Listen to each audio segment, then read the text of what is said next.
Hi everyone, good evening.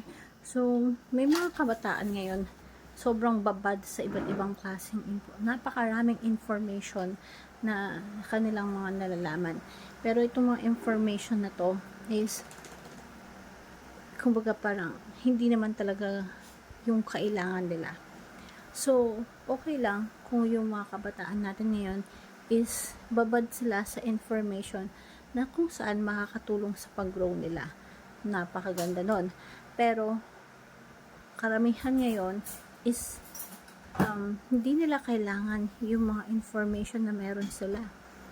So, ang nangyayari, hindi practical thing yung mga nalalaman nila. Sa school, ang tinuturo, hindi mga practical thing. Kaya importante na ang mas napofokusan natin ng pagtuturo sa mga kabataan or information na binibigay sa mga kabataan ngayon is yung mga practical information na kung saan pwede nating ma-apply sa buhay. And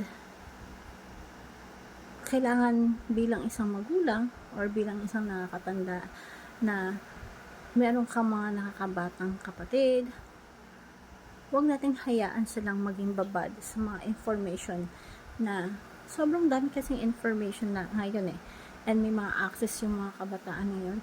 Pero itong mga information na to, literally, hindi naman talaga nakakatulong sa kanila. So, bilang isang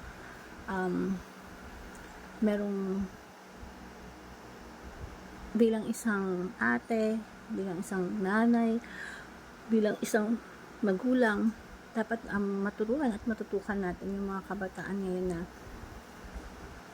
dun sa mga practical information na kung saan may apply nila sa buhay nila. Kasi yun talaga yung importante na matutunan ng mga kabataan ngayon, na makakapatulong yung information yun sa development nila.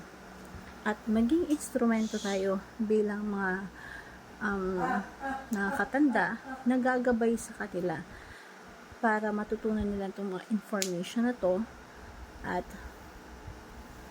itong mga information na to is magbibigay sa kanila ng inspiration na i-apply at makita yung